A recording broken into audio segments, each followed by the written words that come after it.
Pihak penganjur ingin memberikan soalan terakhir kepada Al-Fadhil Ustaz Firanda. Ustaz, ada dakwaan bahawa ISIS adalah daripada golongan yang bermanhaj salafi, yang bermanhaj salaf, dan mendakwa ISIS banyak merujuk kepada kitab-kitab Syekh Muhammad bin Abdul Wahhab. Benarkah dakwaan ini? Jazakallah khairan. Mengenai ISIS, Islamic State of Iraq and Syria, ya. Para ulama, alhamdulillah, para ulama-ulama yang paling depan membantah mereka, di antaranya para ulama-ulama yang dijuluki ulama Wahabi. Justru ulama Arab Saudi begitu keras membantah mereka. Para asatidzah juga membantah, bukan hanya sekedar menyesat-nyesatkan, tetapi dengan dalil. Justru kita tahu ulama-ulama, yaitu para asatidzah yang mereka dituduh sebagai Wahabi, ya, justru yang paling gencar membantah mereka dengan dalil, ya. Oleh karenanya, alhamdulillah kalau ikhwan sekalian pergi ke tanah air Indonesia, hubungan antara dakwah sunnah dengan pemerintah hubungannya baik.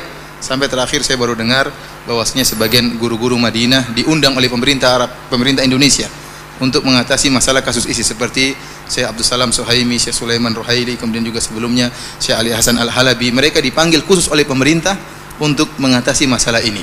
Ini menunjukkan ada kepercayaan terhadap orang-orang yang dituduh sebagai Wahabi. Adapun kalau kita bicara tentang hakikat dari ISIS, mungkin mereka menggunakan buku-bukunya Muhammad bin Abdul Wahhab, bukan, mungkin. Kalau mereka salah paham, ya itu bukan kesalahannya Syekh Muhammad bin Abdul Wahhab. Sebagaimana orang juga menggunakan Al-Quran dan Sunnah bisa keliru. Yang salah bukan Allah dan Rasulnya, tetapi yang salah yang memahami Al-Quran dan Sunnah. Dan Syekh Muhammad bin Abdul Wahhab tidak pernah mengajarkan apa yang mereka lakukan. Bahkan Syekh Muhammad bin Abdul Wahhab termasuk para ulama yang paling keras membantah pemikiran Khawarij. Kesalahan ISIS kita tinjau dari 3 perkara. Perkara pertama mengenai pembentukan daulah, pembentukan kerajaan.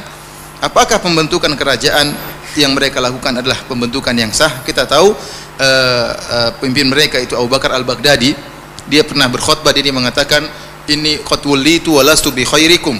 Aku telah diangkat menjadi khalifah dan aku bukan yang terbaik di antara mereka. Ini ucapan indah yang pernah diucapkan oleh Abu Bakar As-Siddiq, bukan Abu Bakar Al-Baghdadi. Aku telah diangkat. Yang mengangkat Abu Bakar siapa? As-Siddiq. Yang mengangkat adalah para sahabat, kaum Ansar dan kaum Muhajirin. Ada musyawarah di antara mereka setelah sebelumnya mereka ada berselisih. Kaum Muhajirin mengatakan ada pemimpin dari kami, kaum Ansar mengatakan ada pemimpin dari kami, kemudian mereka bersepakat untuk mengangkat Abu Bakar. Jadi ijma' para sahabat, ada musyawarah untuk mengangkat Abu Bakar As-Siddiq. Adapun Abu Bakar Al-Baghdadi, siapa angkat dia? Apakah ada 2000 orang kumpul-kumpul kemudian menjadikan satu khalifah, kemudian tegaklah negara Islam dunia? Apakah cara mendirikan khalifah seperti itu? Tidak ada pendirian khalifah tanpa musyawarah. Ya, kalau kita, apalagi ISIS sekarang bukan cuma khilafah di Irak dan Syam, tapi khilafah dunia. Dia telah memproklamirkan dirinya sebagai apa? Khilafah Islamiyah, sehingga menyeru orang-orang semua berbaiat. Bahkan sebagian orang-orang Indonesia berbaiat. Mereka di Indonesia, mereka berbaiat kepada Abu Bakar Al-Baghdadi, sehingga jadilah mereka khilafah dunia. Sekarang kita bilang kaum muslimin di dunia ini jumlahnya miliaran.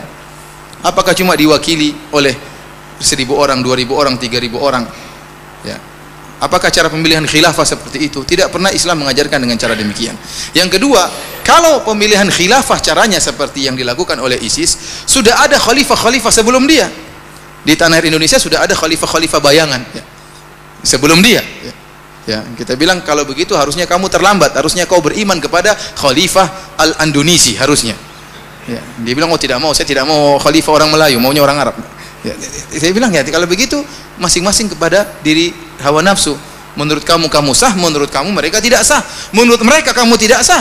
Ya, terus yang sah yang mana? Padahal dalam aturan khalifah kata Nabi SAW, wa in ja'a akhar fadribu unuqahu. Kalau ada khalifah yang kedua datang, maka sembelih khalifah yang kedua. Kita bilang kalau begitu ISIS harusnya disembelih oleh khalifah yang pertama, dan khalifah yang pertama masih ada di tanah air Indonesia. Saya tidak tahu di Malaysia ada khalifah juga atau tidak, ya, tapi mungkin ada. Jadi intinya pembentukan khalifah, kalau ternyata pembentukan khalifah ditinjau dari jumlah, maka saya katakan pada pejuang yang ada di Suriah lebih utama untuk membuat khalifah daripada mereka. Kenapa? Yang lebih duluan berjuang adalah para pemuda-pemuda yang ada di Suriah. Mereka lebih dahulu berjuang dan jumlah mereka lebih banyak. Mereka lebih utama untuk buat khalifah daripada Abu Bakar Al-Baghdadi. Namun mereka tidak. Mereka tidak mendirikan, karena mereka itu tidak begitu cara mendirikan khalifah. Oleh karenanya mendirikan khalifah bukan hanya kemudian kita kumpul-kumpul, sekarang kita kumpul berapa orang, kita angkat Ustadz Husani sebagai khalifah. Yang tidak bayat sama dia kafir. Repot kan seperti itu. Apakah cara akhirnya muncul berbagai macam khalifah. Jadi yang pertama dari sisi pendirian khalifah, dia tidak benar cara pendiriannya. Tidak ada pendirian khalifah tanpa musyawarah. Dia tidak mewakili miliaran muslim di dunia ini. Yang kedua, pada diri mereka ada ciri-ciri khawarij. Saya mungkin tidak berani mengatakan mereka khawarij, tapi banyak ulama yang mengatakan mereka khawarij. Namun saya berani mengatakan dalam diri mereka ada sifat-sifat khawarij. Di antaranya Rasulullah SAW menyebut tentang sifat-sifat khawarij. Rasulullah mengatakan hudatsaul asnan. Mereka itu anak-anak muda. Dan itu benar. Orang ISIS rata-rata anak-anak muda. Khalifahnya pun muda. Orang tuanya hampir tak ada. Rata-rata anak-anak muda. Sebagaimana orang-orang khawarij. Yang kedua kata Nabi SAW, sufahaul ahlam. Orang-orang bodoh. Tidak ada ulama di antara mereka. Antum lihat apakah ada ulama dari ISIS? Ulama yang dikenal punya ilmu, punya karangan-karangan, tak ada. Bahkan sebagian syekh-syekh yang suka mengkafirkan Arab Saudi, yang juga memiliki pemikiran takfiri, suka mengkafirkan Arab Saudi, juga membantah mereka.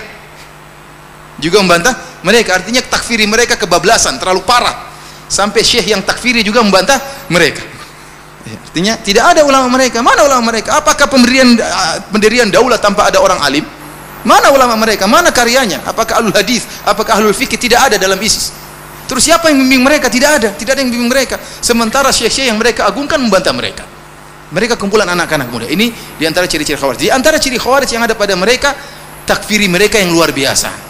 Sehingga mereka itu kalau ada yang menyelisih mereka, mereka bunuh, mereka bantai, dikatakan murtad. Yang kita lihat bagaimana mereka begitu bangganya mengupload tatkala mereka membunuh orang-orang kaum muslimin. Yang dibunuh berjenggot seperti mereka. Yang mau dibunuh mengatakan la ilaha illallah. Yang mau dibunuh mengatakan Allahu Akbar. Yang membunuh bertakbir, yang dibunuh juga bertakbir. Dan mereka membunuh dengan sadis, ya, bukan dengan pedang yang tajam, tapi dengan pisau yang mereka geret-geret seakan-akan tidak tajam. Dan mereka bangga akan hal itu. Bahkan di antara mereka yang dibunuh adalah para ulama, para dai. Apakah cara begini? Lihat kata Nabi SAW, la zawalud dunya indallahi ahwanu min qatli rajulin muslim. Hilangnya dunia ini lebih ringan di sisi Allah daripada terbunuhnya seorang muslim. Seorang muslim yang mengucapkan la ilaha illallah, seorang muslim yang sujud kepada Allah, kalau terbunuh lebih berat di sisi Allah daripada hancurnya dunia ini. Bagaimana kemudian muslim tersebut adalah seorang yang berjihad di jalan Allah Subhanahu wa taala? Bagaimana seorang muslim tersebut seorang dai? Bagaimana seorang muslim tersebut hafal Quran? Kemudian dibunuh dengan begitu mudahnya oleh orang-orang ISIS. Yang jadi masalah para pejuang yang ada di Suriah tatkala menyerang ISIS mereka ragu-ragu. Tapi ISIS membunuh mereka tidak ragu-ragu. Tidak ragu-ragu. Ini masalah yang mereka hadapi. Ini mereka muslim bagaimana? Sementara mereka timbak tidak memperdulikan. Jangankan seorang muslim, orang kafir saja yang muahad, yang punya perjanjian damai dengan kita, tidak boleh kita bunuh. Kata Nabi SAW, man qatala muahadan lam yarah raihatal jannah. Barang siapa membunuh seorang kafir yang punya perjanjian damai dengan kita, tidak akan cium bau surga. Itu orang kafir. Tidak semua orang kafir boleh dibunuh. Kemudian seorang muslim yang sedang berjihad, yang menghafal Quran, kemudian dibunuh oleh mereka dengan mudahnya, kemudian mereka bangga-banggakan. Oleh karenanya saya mendengar informasi dari sebagian ustadz yang pernah ke sana dan juga bersama para pejuang di Suriah, mereka mengatakan orang ISIS tidak punya tawanan. Orang ISIS nggak tahu kalau dahulu orang ISIS tidak punya tawanan. Setiap ada yang datang dibunuh, tidak ada dimaafkan, tidak ada tawanan. Yang datang mau baiat terlambat dibunuh. Jadi tidak ada. Luar biasa takfiri mereka, mudah mengkafirkan. Yang tidak membaiat mereka dikafirkan. Ini pengkafiran sebenarnya tidak pernah kita temukan, ya. Tidak pernah kita temukan selama saya berdakwah, ya. Tidak tahu kalau Ustaz Abu Ihsan, beliau pernah punya pengalaman-pengalaman tersendiri, tapi selama saya hidup saya tidak pernah melihat ada pemikiran takfiri seperti ini yang terlalu berlebih-lebihan. Kemudian kesalahan yang ketiga, mereka merusak citra Islam, terutama cerita dakwah sunnah yang mengerikan, kita yang kena. Sehingga setiap orang yang berjenggot dianggap ISIS. Dianggap ISIS. Setiap ada lihat orang jenggot, jangan-jangan ISIS. ISIS istrinya juga bercadar. Itu bercadar siapa? ISIS. Kita dahulu pernah kena kasus teroris, kita yang berpakaian Islami dituduh teroris. Saya pernah jalan masuk sebuah mall di Indonesia sebelum kasus ISIS. Ada bom-bom itu, saya jalan sama istri saya bawa temannya juga perempuan, kita bawa anak-anak. Maka diperiksa luar biasa. Saya diperiksa.